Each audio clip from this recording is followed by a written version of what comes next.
Bismillahirrahmanirrahim. Assalamualaikum warahmatullahi wabarakatuh. Selamat datang ke episod yang kedua untuk sesi kita ataupun sesi bersama Tadabbur Center, Tadabbur Circle, yang mana insya-Allah pada Ramadan ini kita akan fokus kepada kisah-kisah yang menakjubkan dalam Al-Quran.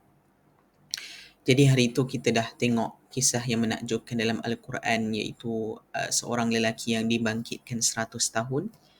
Hari ini kita akan tengok satu kisah yang insya-Allah sangat bermanfaat dan juga sangat seronok untuk kita bertadabbur, iaitu kisah seorang nabi dan seorang raja ataupun sang raja. Dan saya rasa kisah ini sudah kita ataupun ramai tahu kisah ni. Cumanya macam saya beritahu sebelum ini, antara perkara yang terbaik untuk kita ambil sesuatu kisah ataupun sebuah kisah itu sudah semestinya daripada Al-Quran itu sendiri, kerana Al-Quran merupakan sumber rujukan utama kita. Jadi insya-Allah kita akan tengok kepada kisah seorang nabi dan juga sang raja. Okey, baik. Nabi yang saya katakan ataupun nabi yang dikatakan dalam surah ini ataupun dalam ayat ini merupakan Nabi Ibrahim alaihissalam. Kita tahu Nabi Ibrahim dipanggil sebagai Abul Anbiya, iaitu bapa para nabi. Kerana apa? Kerana selepas Ibrahim itu lahirnya Ismail, Ishaq, Yaqub dan akhirnya juga sampai kepada Nabi sallallahu alaihi wasallam daripada pertalian yang berlainan lah. Jadi kita boleh lihat bahawasanya kenapa Ibrahim dipanggil Abul Anbiya, kerana Ibrahim juga merupakan salah satu ataupun salah seorang nabi yang mempunyai ataupun menghadapi ujian yang sangat berat lah. Dan ujian Nabi Ibrahim ni bukan pada ujian masa kenabian baginda alaihissalam, tetapi juga sewaktu baginda alaihissalam waktu muda. Kita tahu ada peristiwa di mana Nabi Ibrahim dicampakkan di dalam api, peristiwa Nabi Ibrahim alaihissalam di mana dia terpaksa untuk menentang ayahnya yang menyembah berhala dan tidak mahu mengikuti agama ataupun mengikuti seruan baginda alaihissalam. So kisah Nabi Ibrahim adalah satu kisah yang kita perlu lihat lah. So insya-Allah hari ini kita akan tengok satu babak yang sangat penting dalam kehidupan Nabi Ibrahim alaihissalam, di mana waktu itu Nabi Ibrahim masih muda. Waktu itu Nabi Ibrahim masih orang kata berdarah muda dan berjiwa muda dan masih muda waktu itu. Dan pada suatu hari di mana seorang raja, ada yang kata ini adalah Namrud, wallahu a'lam. Kita kalau kita tengok dalam tafsir seperti Ibnu Kathir mengatakan ini adalah Namrud nama dia. Dan pada suatu hari Namrud sudah semestinya dia mengumpulkan pengikut-pengikut dan juga rakyatnya, dan dia mahu mempersoalkan seorang remaja ataupun seorang pemuda yang bernama Ibrahim ini. So dalam itu kita boleh saksikan satu babak yang sangat penting, iaitu dialog ataupun kita nampak boleh cakap satu perdebatan ataupun hujahan antara siapa? Antara raja ini dan juga Nabi Ibrahim yang dicatatkan dalam Al-Quran, yang boleh jadi kita punya pengajaran dan juga pedoman dalam hidup kita. Allahu a'lam. Berkumpul di satu tempat yang sudah semestinya dia seperti apabila raja suruh berkumpul, sudah semestinya ramai rakyat akan menyaksikan hujahan tersebut. Seperti berdebat antara dua orang, yang seorangnya adalah kerajaan, yang seorangnya adalah pembangkang. So kerajaan sekarang ini adalah raja tersebut dan pembangkang hanya seorang sahaja, iaitu tak lain tak bukan adalah Nabi Ibrahim alaihissalam. Jadi Allah Subhanahu wa taala berfirman di dalam surah Al-Baqarah ayat ke-258, A'udzu billahi minasy syaithanir rajim. ألم تر إلى الذي حاج إبراهيم في ربه أن آتاه الله الملك إذ قال إبراهيم ربي الذي يحيي ويميت قال أنا أحيي وأميت قال إبراهيم فإن الله يأتي بالشمس من المشرق فأت بها من المغرب فبهت الذي كفر Wallahu la yahdil qawmal zalimin. Baik, insyaAllah dalam cerita ni ataupun dalam ayat ni saya akan break into beberapa ataupun saya akan bahagikan kepada beberapa bahagian yang kecil-kecil supaya kita lebih fahami satu ayat ni panjang, tapi kita boleh apabila kita kecilkan dan juga kita membahagikan ayat ni, kita akan faham aspek yang penting dalam setiap potongan-potongan ayat tersebut. Okey. Yang pertama adalah Alam tara illa alladhi hajja Ibrahim fi rabbih. Tidakkah engkau melihat memikirkan wahai Muhammad tentang orang yang berhujah membantah Nabi Ibrahim dengan sombongnya mengenai Tuhannya. Okey, yang pertama sekali adalah perkataan alam tara. Alam tara maksud dia apa? Adalah tidakkah engkau melihat. Alam tara. Bukan sekadar itu, alam tara ni bermaksud tidakkah engkau memikirkan tentang apa yang berlaku. Kan? Alam tara ni biasanya digunakan untuk menarik perhatian kerana cerita ini adalah satu kisah yang menakjubkan dan cerita ini sepatutnya kita betul-betul fokus. Allah nak suruh Nabi SAW fokus bukan kepada Nabi sahaja, tetapi apabila kita baca alam tara, kamu, kita, dan ia merujukkan bukan kepada Nabi SAW sahaja tetapi kita juga. Tak fikir ke? Tak ingat ke cerita Nabi Ibrahim? Itu adalah alam tara. Alladhi haja Ibrahim. Haja maksud dia apa? Haja adalah orang yang berhujah. Biasanya orang yang berhujah ni dia akan memendam rasa lama. Dia nak hujah, dia nak beritahu tapi lama. Dia dah simpan lama. So sebenarnya Nabi Ibrahim dah simpan lama apa yang nak dia. Memang Nabi Ibrahim nak hujah dengan raja tersebut. Memang nak sangat sebab dia nak beritahu kepada semua rakyat dia, kita buat sesuatu yang tak betul ni. So kalau lah contoh Nabi Ibrahim ni bijak juga, seorang Nabi yang bijak. Dia mengambil peluang untuk berhujah kepada raja tersebut untuk memberitahu dakwahnya ataupun menyebarkan dakwahnya. So itu adalah ruang Nabi Ibrahim AS. Fi rabbihi. Okay? Maknanya Nabi Ibrahim dia berhujah dengan raja tentang Tuhan. Sebab raja tersebut seolah-olah nak mengolok-olok Nabi Ibrahim dengan adakah Tuhan yang macam ni kan? Adakah Tuhan yang kamu katakan boleh buat macam ni kan? So itu adalah Nabi Ibrahim nak hujah sebab dah lama pendam ni, nak cakap kat raja, okey, aku menyembah Allah Subhanahu Wa Taala, kamu kena dengar. Kamu kena dengar apa yang aku nak hujahkan tentang Allah Subhanahu Wa Taala ataupun Tuhan aku ini. Dengan erti kata lain, walaupun Nabi Ibrahim terpaksa melawan satu arus yang sangat deras, iaitu arus kejahatan dan juga arus kezaliman seorang raja yang mahu rakyatnya mengikuti semua perkara yang raja tersebut lakukan, hatta boleh acknowledge dia sebagai seorang Tuhan. Tetapi Nabi Ibrahim melawan arus tersebut walaupun seorang, tetapi baginda percaya bahawasanya arus tersebut mesti dilakukan oleh ataupun permulaan kepada pembalasan ataupun permulaan kepada nak lawan arus tersebut mesti dimulakan oleh seorang manusia ataupun seorang insan yang berani untuk menentang raja tersebut. So ini adalah seorang pemuda yang sangat berani. Dan kita tahulah pemuda ni adalah sinonimnya adalah sikap berani dia darah panas. Dan Nabi Ibrahim walaupun darah dia panas, walaupun masih muda, tetapi baginda menggunakan hujah. Bukan sekadar emosi semata-mata kan. Kadang-kadang mungkin zaman-zaman sekarang pemuda-pemuda menggunakan emosi tanpa tak tahu kenapa kamu buat benda ni. Kenapa kamu perlu buat semua benda ni? Tak ada hujah. Dia cakap ikut rasa-rasa, saya ikut ayah saya ikut bapa saya ikut kawan-kawan saya, tanpa hujah. So sebagai seorang pemuda, kita perlu ada hujah. Kita kena tahu sebab kita lakukan sesuatu perkara tersebut. Dan Ibrahim menyembah Allah Subhanahu Wa Taala ada sebab dia, kerana kita tahu daripada segi latar cerita Nabi Ibrahim AS untuk menuju kepada Allah Subhanahu Wa Taala itu banyak fasa. Dan apabila Nabi Ibrahim mendapat keyakinan bahawasanya Allah Subhanahu Wa Taala itu adalah Tuhan yang satu, maka disebabkan itu dia ada hujah dan keyakinan. Disebabkan keyakinan dia, maka hujah dia akan menjadi lebih kuat. So kita kena yakin melalui apa? Melalui kita kena faham kenapa kita menganut agama Islam terutamanya kan. Kadang-kadang orang tanya kenapa Islam buat macam ni, Islam buat macam ni, Islam buat macam ni. Kita tak tahu sebab kita ikut-ikut je tanpa ada ilmu, tanpa ada hujah. So dengan erti kata lain, apabila kita beragama, kita perlu ada ilmu dan kita perlu ada ilmu tersebut, kita ada hujah. Okay? Dan ilmu tersebut bersumberkan apa? Bersumberkan Al-Quran dan As-Sunnah sudah semestinya, dan juga ijma' ulama.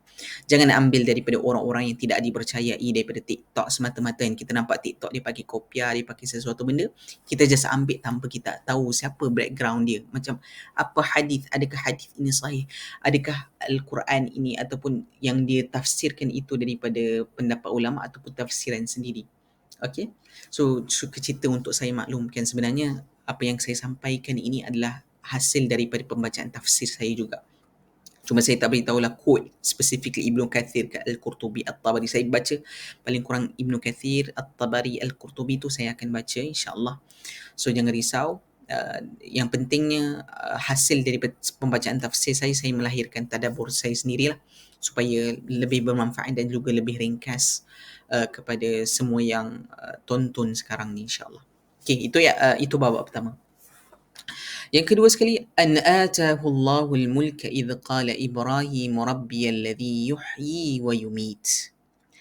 Yang pertama sekali Allah menggunakan perkataan an atahu Allah kerana Allah memberikan orang itu kuasa pemerintahan, ataupun Allah telah memberikan raja tersebut ataupun dipanggil sebagai Raja Namrud kuasa pemerintahan. Kita kena ingat satu benda yang berkaitan dengan kekuasaan. Al-mulk kat sini adalah perkataan yang berasal dari perkataan malaka. Malaka iaitu memiliki. Sudah semestinya seseorang yang berkuasa itu memiliki sesuatu perkara lah. Contohnya kalau dia berkuasa terhadap rakyatnya, dia memiliki bukan memiliki rakyatnya secara total, tetapi dia akan memiliki sesuatu yang mengakibatkan rakyat akan mengikuti dia. So itu adalah milik, malaka. Okay? Dan kita tahu bahawasanya apabila orang yang ada kuasa ini, kadang-kadang kuasa ini mudah untuk menjadi seseorang itu korup. Dengan erti kata lain, power will corrupt people. Disebabkan kuasa, kadang-kadang kita tahu kebenaran tetapi disebabkan kita nak kekalkan kekuasaan tersebut, maka apa yang kita lakukan adalah kita akan tutup mata. Sama ada sebelah ataupun dua belah ataupun dua-dua belah. Dan kekuasaan ataupun pemilikan sesuatu benda itu mengakibatkan kadang-kadang kita tak berfikir secara logically disebabkan kita nak kuasa tersebut. Dan kita perlu ingat Allah dah tegur kat sini, an atahullahul mulk. Kekuasaan itu bukan hasil daripada usaha kita sahaja, tetapi kadang-kadang takdir ataupun kadang-kadang sesuatu perkara itu adalah disebabkan oleh Allah nak bagi kuasa tersebut. So jangan sombong apabila mendapatkan kekuasaan. Kamu tak akan selama-lamanya berada di atas. Kamu tak akan selama-lamanya akan bebas daripada apa-apa perkara yang mungkin selama ini bebas disebabkan kamu ada kuasa, tetapi nescaya bahawasanya setelah itu, kalau kamu tak ingat bahawasanya Allah yang memberikan kuasa, maka balasan kamu akan menjadi balasan yang teruk dan buruk pada hari akhirat kelak. So ingat, apabila kita dapat kuasa, dia bukan satu perkara yang perlu dibanggakan. Sebab tu dalam Islam kita panggil apabila orang dapat sesuatu jawatan, tahniah dan takziah. Sebab kita tahu bahawasanya yes, tahniah kamu dapat jawatan tersebut, tetapi takziah kerana kamu ada tanggungjawab. Jangan kena rasa kamu ada kuasa ni, kamu boleh abaikan tanggungjawab yang sepatutnya kamu pikul. Tak. Sebagai seorang raja, kamu kena buat apa? Kamu kena memakmurkan kehidupan rakyat. Begitu juga kita.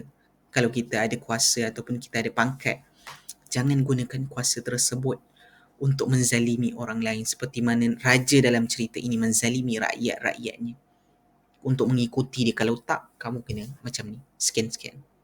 So itu adalah antara benda yang kita kena ingat sentiasa bahawasanya Allah Subhanahu Wa Taala yang memberikan kita kekuasaan. Baik, apa yang dikatakan oleh Nabi Ibrahim kepada raja tersebut?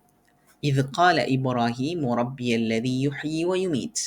Ketika Nabi Ibrahim berkata, Tuhanku ialah menghidupkan dan yang mematikan. Menarik kat sini kerana Nabi Ibrahim menggunakan perkataan Rabb, bukan ilah. Kita tahu Rabb ni adalah Tuhan yang mentadbir alam ini. Mentadbir alam. Nabi Ibrahim sebenarnya nak buat sesuatu muqaddimah kepada pentadbiran kan? Ataupun yang mengawal alam ni. Allah yang mengawal semua perkara yang ada di bumi ini. Allah mengawal bumi. Allah mengawal daripada segi pusingan-pusingan yang berada di bumi. Kan bagaimana matahari terbit arah timur dan juga terbenam matahari sebelah barat. Dan juga bukan sekadar itu, Allah juga mentadbir urusan alam ini dengan mentadbir urusan manusia. Dan salah satu perkara yang Allah tadbir dalam urusan kehidupan kita adalah hidup dan mati kita. Kerana apa? Kerana Allah sahaja yang Allah telah menentukan bila kita mati, bila tarikh kita mati, bila spesifik saat yang kita akan mati. La yastakhiruna sa'atan wa la yastaqdimun. Tak akan lewat satu saat dan tak akan cepat satu saat. Oleh itu Ibrahim cakap kat sini, Tuhan aku adalah Tuhan yang mentadbir alam ini dan dia juga akan hidup dan mematikan. So itu yang dikatakan oleh Nabi Ibrahim AS kepada raja tersebut.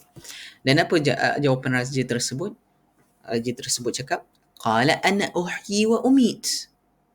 Aku juga boleh hidupkan dan matikan. Apa nak kecoh-kecoh ni? Macam tu jawapan dia. So kalau kita tengok yang pertama sekali adalah perkataan ana, aku. Ana ni biasanya dia merujuk kepada kesombongan. Aku. Dan dalam bahasa Arab kita ada satu panggilan ataupun satu perkataan yang dipanggil sebagai ananiyah. Apa maksud ananiyah? Ananiyah ni adalah aku yang betul. Aku sahaja. Aku hidup seorang sahaja. Apa-apa keputusan aku sahaja. So, ana ni adalah merujuk kepada satu perkataan yang sangat sombong. Kerana apa? Kerana syaitan juga menggunakan perkataan ana. Qala ana khairum minhu. Aku lebih baik daripada dia, iaitu Nabi Adam. So, bahaya. Sifat kesombongan ni sebenarnya ia adalah lahir daripada kesyaitanan. Kan bukanlah seorang tu dah syaitan, tak. Maknanya syaitan menghasut untuk kita menjadi seorang yang sangat sombong. So Islam tidak akan meraihkan ataupun Islam melarang untuk kita sombong dengan orang lain, apatah lagi sombong dengan Allah Subhanahu Wa Taala. Kat sini menunjukkan sombong dia, kan, sombong dia sangat-sangat sombong. Dia rasa macam Ibrahim ni siapa nak cakap kat aku, kan? Oh, Ibrahim, kau cakap Tuhan kau boleh hidup dan matikan. Aku juga boleh hidup dan matikan. Dalam kalau kitab-kitab tafsir, contoh Ibn Kathir, Al-Qurtubi, At-Tabari, dikatakan bahawa Namrud ni membawa beberapa orang prisoners ataupun beberapa orang banduan, mungkin 2 orang dan sebagainya. Dia bawa di depan dia, dia bunuh seorang dan dia biarkan seorang lagi. Dia cakap apa? Tengok, ana uhyi wa umit. Ni aku hidupkan dan matikan. Menunjukkan apa? Dia tak serius dalam berhujah. Dia anggap Ibrahim ni siapa kau nak cakap benda ni, kan?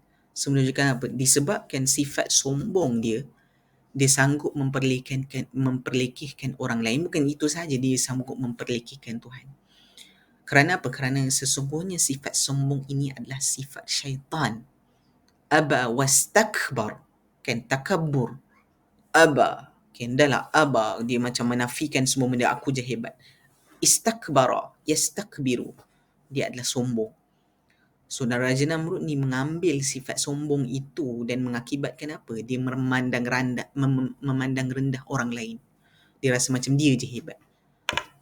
So bahaya sifat sombong ni, kita kena elakkan kerana boleh jadi kepada kita yang kita rasa macam orang lain salah, kita je betul. Kerana apa? Kita rasa macam okay, aku berkuasa kot. Aku je lah betul. Aku, kau siapa? Kau anak buah aku kan? Kau kena terima arahan aku. Apa yang kau nak cakap ni kan? So bahaya macam tu. Sebab itu adalah sifat sombong yang datang daripada syaitan, yang mana syaitan adalah orang ataupun makhluk yang pertama yang bersombong. Bukan sekadar sombong kepada Nabi Adam, tapi sombong kepada Allah Subhanahu Wa Taala. So begitulah Namrud. Dan kita tengok jawapan yang sangat powerful. Kenapa saya rasa kisah ini sangat menakjubkan? Kerana jawapan-jawapan yang diberi oleh Nabi Ibrahim alaihissalam tu sangat ringkas tetapi precise. Ringkas dan padat. Yang mana menyebabkan orang akan tersungkur mendengar perkataan itu. Apa yang Nabi Ibrahim cakap? Qala Ibrahim, berkatalah Ibrahim, fa inna Allah ya'ti bisyams, sesungguhnya Allah menerbitkan matahari, bisyamsi minal masyriq, boleh menerbitkan matahari daripada timur, fa'ti biha minal maghrib, oleh itu terbitkanlah dia dari barat. Fa'ti biha minal maghrib, maksudnya apa? Ibrahim nak cakap dekat nak raja tu, okay, kalau betul engkau ni seorang raja ataupun seorang Tuhan yang boleh matikan, kau cakap kau Tuhan kan? Ibrahim cakap, Namrud, kau cakap kau Tuhan kan? Cuba matahari yang sama ni terbit daripada timur, kan? Kau terbit daripada barat. Kau cakap kau Tuhan. Ibrahim tengah melakukan sesuatu hujahan yang sangat bijak. Ibrahim sedang meruntuhkan falasi dalam bahasa, dalam hujahan yang kita panggil sebagai falasi. Ada banyaklah ad hominem dan sebagainya kan. Straw apa? Saya tak ingat straw. Ada perkataan straw tak ingat. Tapi basically Ibrahim nak meruntuhkan hujah tersebut dengan, okay, kau cakap kau Tuhan, cuba buat macam ni. Tak boleh kan? Fa innallaha ya'ti bisyams. Allah saja yang boleh buat. Allah saja yang boleh terbitkan matahari daripada timur, dan Allah saja terbitkan matahari daripada barat. Menarik kat sini, kenapa? Yang pertama sekali, kalau kita tengok dekat ayat yang ni,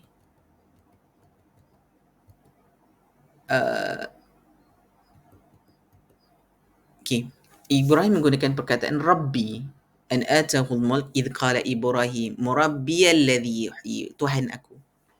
Tapi dalam ayat ni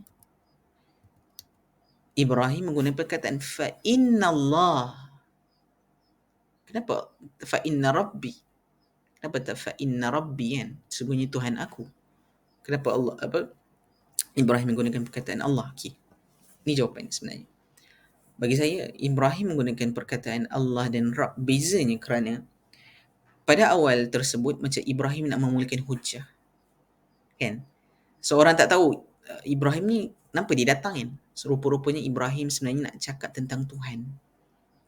So bila Ibrahim cakap Rabbi, Tuhan aku, masa orang kata tanya, apa Tuhan? Siapa pula Tuhan Ibrahim ni?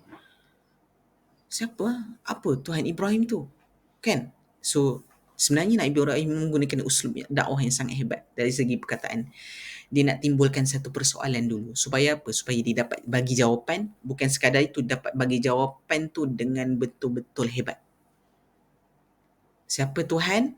Bukan Tuhan ini, Tuhan aku.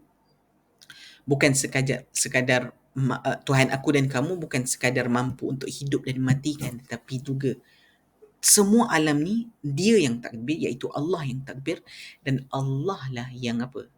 Yang menaikkan matahari ataupun menerbitkan matahari, sama ada daripada timur dan barat, itu boleh berlaku atas kekuasaan Allah Subhanahu Wa Taala. Subhanallah. Itu adalah cara Nabi Ibrahim berdakwah, ataupun cara Nabi Ibrahim nak raikan seseorang itu kan. Sebab kadang-kadang kita macam bila kita nak cakap sesuatu ke orang tu kan, kita nak bagi point kita kan, kita just terus sampaikan kan. Kadang-kadang psikologi manusia ni tak boleh terima macam tu. Dia kena terima slow-slow. Yang pertama, kita kena timbulkan persoalan. Macam seorang cikgu lah kan, ataupun seorang guru, untuk nak timbulkan sesuatu persoalan dalam murid itu, dia kena tanya dulu murid itu. Menimbulkan persoalan. Kat sini, Rabb, Tuhan, ada Tuhan lain ke? Ibrahim ada Tuhan lain? Siapa Tuhan tu? Dia akan menimbulkan persoalan. Dan Ibrahim jawab apa? Fa innallaha. Allah, Nabi Ibrahim cakap, Allah lah Tuhan tu. Dan Tuhan ini bukan sahaja mampu hidup dan matikan kita, tetapi nampak matahari tu, hari ni dia terbit daripada timur, kalau Tuhan izinkan dia boleh terbit daripada barat. Dan timur dan barat, apa yang kaitan timur dan barat ni kan? Biasanya kalau kita tahu di hari akhirat, matahari ataupun tanda-tanda kiamat yang besar, matahari akan timbul daripada mana? Timbul daripada barat. So menunjukkan apa? Baik kamu insaf sekarang sebelum matahari itu timbul daripada barat. Seolah-olah Nabi Ibrahim cakap, Tuhan ini baik kamu insaf sekarang, baik kamu sembah Tuhan Allah Subhanahu Wa Taala supaya kamu tak menyesal pada hari yang di mana kamu tak dapat diberi peluang untuk bertaubat dah. Sekarang ni matahari timbul daripada timur, kamu boleh bertaubat lagi, ataupun dengan erti kata lain, kamu masih hidup. Kan? Janganlah apabila kamu dah mati, peluang taubat sudah tak ada, maka kamu tak boleh kembali pada Allah Subhanahu Wa Taala. Sebenarnya Ibrahim menggunakan perkataan untuk melahirkan melahirkan satu persoalan, dan juga dia adalah salah satu kiasan sebenarnya bahawasanya at the end of the day, Allah Subhanahu Wa Taala bukan sahaja mentadbir alam ini, bahkan semua perkara yang berlaku dalam kehidupan kita ni Allah mampu untuk melakukan perubahan ataupun untuk berubah apa-apa sahaja. Dan apa yang berlaku adalah fabuhita alladhi kafar wallahu la yahdil qaumadh zalimin. Tercengang dia orang. Tak tahu nak cakap apa. Raja tu sendiri tercengang. Fabuhita alladhi kafar. Allah menggunakan perkataan kafara, bukan fabuhita alladhi al-kafar. Alif lam tak ada. Alif lam ni specifically that kafir, tetapi kafar menunjukkan apa? Orang-orang yang mungkin selama ini telah cakap Nabi Ibrahim gila dan sebagainya, ataupun tak suka pada Nabi Ibrahim, ataupun tak setuju dengan Nabi Ibrahim, kafar, fabuhital ladzi kafar, mereka tercengang. Dan Allah sambung lagi apa? Wallahu la yahdil qaumadh zalimin. Dan Allah tidak akan memberi hidayah kepada orang-orang yang zalim. Kenapa Allah menggunakan perkataan zalim? Sebab Allah nak cakap kat sini, cerita ni tentang apa? Cerita ini tentang, yang pertama sekali Allah menggunakan perkataan alam tara. Kamu kena fikir. Alam tara, sebagai seorang Muslim dan juga mukmin yang percaya kepada Allah Subhanahu Wa Taala, yang kita nampak kebesaran Allah Subhanahu Wa Taala, kita memang kena sentiasa berfikir. Ini menunjukkan bahawasanya agama Islam meraihkan akal manusia, dan bukan itu sahaja. Allah suruh kita menggunakan akal kita untuk mengetahui antara baik dan buruk, mana benar ataupun salah. Dan kita, antara perkara yang Allah nak kita gunakan daripada segi penglihatan dan juga akal fikiran kita adalah untuk berfikir tentang bagaimana Allah mencipta sekalian alam ini, supaya kita rasa ni dalam bahasa Inggeris kita panggil wow, Allah cipta macam ni. Bagaimana Allah cipta macam ni, begitu hebatnya, gunung ganang yang sangat tinggi, cakrawala yang bertibaran di angkasa, bagaimana Allah cipta macam ni. Itu adalah orang-orang yang mukmin. Bagi orang-orang yang zalim ni maksudnya apa? Zalim dekat sini maksudnya apa? Dia tidak menggunakan akal pada tempat yang betul. Dengan erti kata lain, Allah dah tunjuk tanda-tanda kekuasaan Allah, tetapi disebabkan dia tak nak berfikir, dia tak nak pun terima kebenaran tersebut, maka ini adalah dipanggil sebagai orang zalim. Zalim ni bukan sekadar kita menzalimi diri orang lain, tetapi juga menzalimi diri sendiri. So sebenarnya Allah nak tegur, wallahu la yahdil qaumadh zalimin, bukan kepada Raja Namrud dan rakyat pada waktu itu saja, tapi kepada kita juga. Kadang-kadang apa? Kita zalim diri sendiri.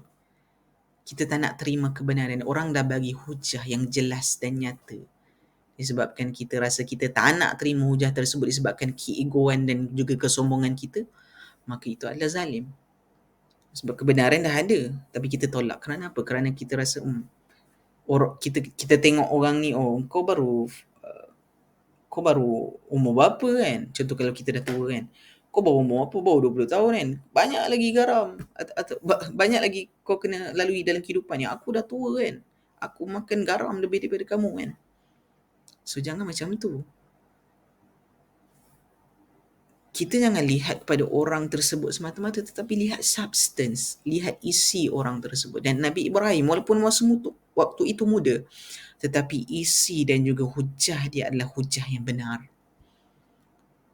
Maka kat sini apa yang kita boleh belajar keseluruhannya, pengajaran dalam ayat yang satu ini? Yang pertama sekali adalah kita kena percaya bahawasanya Allah yang mentadbir alam ini. Hidup dan mati, semua urusan adalah urusan Allah Subhanahu Wa Taala. Itu yang pertama. Yang kedua sekali adalah kekuasaan, jawatan di dunia kat sini Allah yang bagi, bukan orang lain, bukan diri kita sendiri. Kan kita rasa macam, oh aku guna kabel kan, aku ada kabel kot. Tapi kalau Allah cakap tak boleh, maka tak boleh. So kita kena pastikan tanggungjawab ataupun jawatan yang kita ambil tu ataupun pegang tu bukan sekadar jawatan, tetapi tanggungjawab tersebut. Kerana apa? Tanggungjawab ini merupakan beban yang akan menjadi salah satu perkara yang akan ditanya oleh Allah di akhirat kelak. So itu yang kedua. Yang ketiga adalah jangan sombong. Seperti mana Namrud mengambil sifat sombong itu daripada syaitan sebenarnya. Dan apa yang berlaku apabila kita sombong? Apabila kita sombong, kita akan memandang rendah orang lain, dan akhirnya apa yang kita akan buat adalah kita menzalimi diri sendiri. Seperti mana Raja Namrud menzalimi diri dia dengan tidak mahu menerima hujah Nabi Ibrahim. Dia dah tahu Nabi Ibrahim ada hujah yang hebat, tetapi disebabkan dia adalah zalim, maka apa yang berlaku adalah dia menzalimi diri dia, dia tak nak terima hujah, dan juga dia menzalimi orang lain, dia menghalang orang lain untuk menerima dakwah Nabi Ibrahim AS. So itu antara tadabbur yang kita boleh dapat daripada kisah yang ringkas hari ini. Moga-moga ini memberikan kita sedikit sebanyak pengajaran yang kita boleh ambil daripada sesi tadabbur ni. Apa yang penting adalah take away message. Saya cakaplah beberapa pengajaran tu supaya kita boleh aplikasikan dalam kehidupan kita, dan akhirnya kita akan menjadi Muslim dan juga mukmin yang hebat, yang mana merendahkan diri kita di hadapan Allah Subhanahu Wa Taala dan juga tidak sombong dengan apa-apa jawatan dan kekuasaan yang kita ada. Dan akhirnya apa yang berlaku adalah kita akan melihat bahawasanya semua ini adalah ketentuan Allah dan semua ini adalah daripada kekuasaan Allah Subhanahu Wa Taala. Wallahu a'lam. Aqulu qawli hadha wa astaghfirullahal azim li wa lakum. Assalamualaikum warahmatullahi wabarakatuh.